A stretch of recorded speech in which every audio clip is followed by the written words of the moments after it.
Art. Art. Bloody art. Art is everywhere. Look at a painting. That's art. Make a potato print. That's art too. Stick some macaroni to some paper.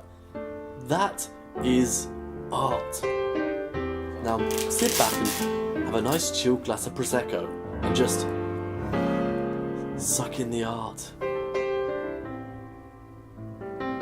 In this short documentary, we will meet amateur artist Richard Parnwell.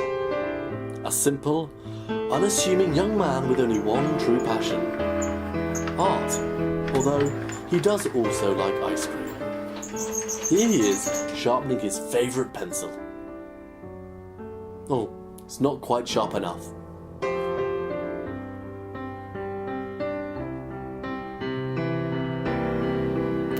Whoops! I guess Richard won't be using that one. So sit back and relax as we discover the true meaning of art.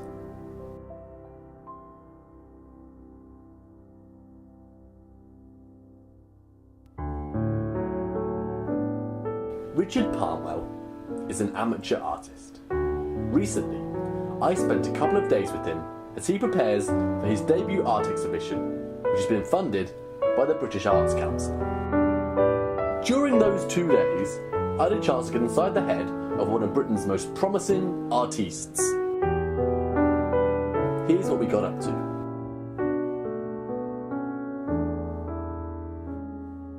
So Richard, tell me about your art. What inspires you? Well, a lot of things really. World events, landscape, the colours I may have would inspire me. So a colour could inspire me to paint something using that colour. You see? Yes. Yeah. Animals, dogs, family, books, films. So what you're saying there is really is that there's nothing that doesn't inspire you. Yeah. Lovely. When did you first discover that you had this sort of passion Ability. for art? Oh, passion. Oh, ability, yeah. Well, the ability came after the passion. It was lucky the ability was there, or else the passion would have just been unfacilitated. So my passion, I guess because I've always enjoyed art, therefore I've always also passionate. I don't want to shut things off to myself. I want to be open. I want to keep open. Have the ability to use. Would you say that keeping open, as you put it, is a vital part of your art? Oh yeah. If you close yourself off in the artist environment, then you're cutting yourself off to inspiration and being able to create things wherever you are.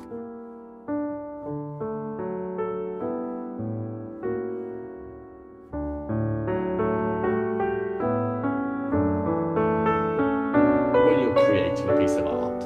What's the starting point? I start in the same place the sound of music starts, at the very beginning.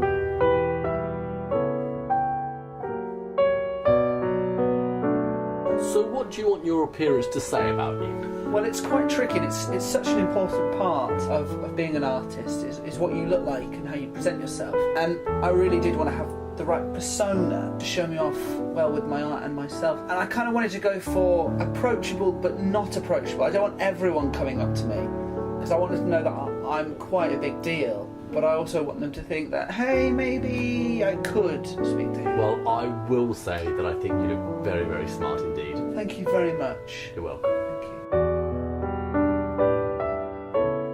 What's your favourite colour? Yes. A tricky one to answer, if I'm honest. Maroon. Do you find yourself using that a lot in your art, or do you value it as such a special colour that you shouldn't use it at all? I like it so much, I have to force myself not to be biased towards it. So I feel if I leave the other colours out, then that would be bad for the art. Richard is now ready for his big exhibition. We'll see you there. Art is all around us, and when I see art outside in a natural environment, or natural art, or art where I wouldn't normally expect to see it, I have to just stop for a moment, make sure I take it all in, and really appreciate it, because that's what I want people to do to my art, is just appreciate it for that small second. Richard, tell me about this piece. This piece is about respect and rights and people's rights, conveyed in a mess of swirls. It's like a map, and the different colours are beliefs. Mm-hmm.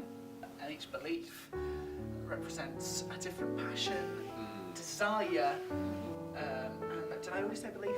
Yes, you did. Yeah, belief. It's the main one. In this painting, picture, drawing, sketch. It has many names. What is this piece called, sorry?